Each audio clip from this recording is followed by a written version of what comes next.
What is going on, YouTube? And welcome back to the ClearCryptos Education and News channel. My name is T. Hobbs from the Crypto Shop. And of course, I got my man Jake Seals with me. What's going on, brother? What's good, everybody? Listen up, guys. Today on the news channel, this one's kind of important because you guys remember there was a story that came out that basically Binance was being accused by Forbes of, misplacing some funds. And we hadn't really heard Binance's response, but today we get a clapback. So, Justin, take us to the clapback, man. All right. So, Binance has come out and disputed a Forbes report that claimed $1.8 billion in customer collateral was transferred without alerting the users. Specifically, the initial report stated that the exchange moved that $1.8 billion worth collateral means to back its customer stablecoins. The crypto exchange platform has fought back against that report, citing blockchain data from August to early December. The report stated the exchange took the assets and put them to other undisclosed uses. Binance is now refuting that allegation. So, Binance tried to clarify the blockchain data. The largest crypto exchange platform by trading volume has had a hard time avoiding headlines in the recent weeks and really ever since FTX collapsed, right? Previously, the SEC directed its regulatory concerns toward the issuer of the BUSD stablecoin. Subsequently, the native tokens have been suspended on Coinbase, and now Forbes has reported the misuse of customers' assets, which is not going to be good if they can't figure all this stuff out. So Binance has disputed the Forbes report that stated that 1.8 billion in customer collateral was transferred without customers' consent. Specifically, Binance spokesperson spoke to the block and refuted Forbes' blockchain data analysis.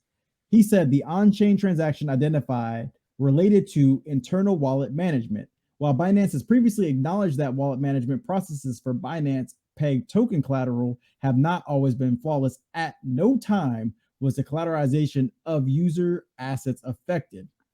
He also said that processors for managing our collateral wallets have been fixed on a longer-term basis, and this is verifiable on-chain. So the claim combats the initial report about that 1.8 in customer funds, all of which was in USD stablecoin SDSC token.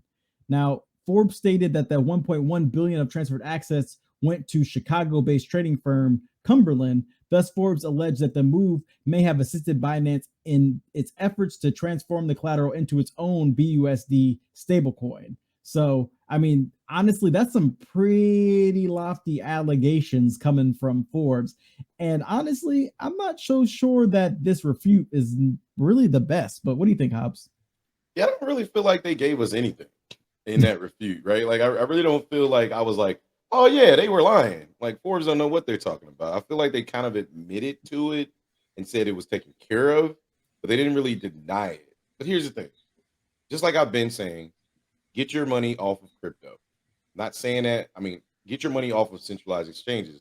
I'm not saying that because I hate them. I'm saying that because they're clearly under attack right now, starting with the largest crypto exchange in our stratosphere, right?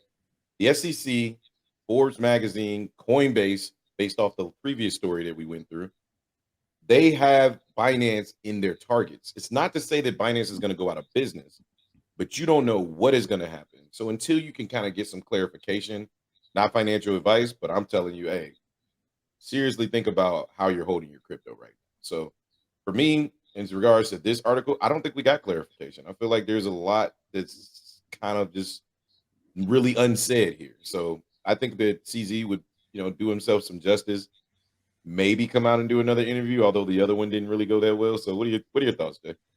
I just think that as users of the platform, unfortunately, it's our burden to make sure that we read all those long user agreements and try to understand what's really going on before we put our money in there. And if you're not willing to read them and you start reading stories like these, then you might want to move your money because, with those user agreements, we could be giving them access to do things with our funds that we didn't think that they were allowed to do, right? Like when I put my money onto a platform, I expect me to use it and only me. But if I'm just signing the user agreement all willy-nilly and not reading it, not understanding that I'm actually giving them the license to do with my money what they want to do, then I really can't be mad at them, right? So I think that it's good that all this is happening, because at the end of the day, DeFi does exist and you can still get crypto and control all of your crypto and not have these problems on the centralized side of things. So, I mean, I'm with you. I would say do your own research. If you're not already in DeFi, look into DeFi, man, because at the end of the day, you control what goes on in your DeFi wallet, not the centralized exchanges. Yeah, and last but not least, get a ledger, right? Or that. Get a ledger, right? That being said, let us know what you guys think about this story in the comments down below. Don't forget to hit the like and subscribe button. But my name is T Hobbs from over at the Crypto Shop. And of course, my man Jay Seals is down there. But check out the Clear Cryptos educational channel when you come back through. Peace.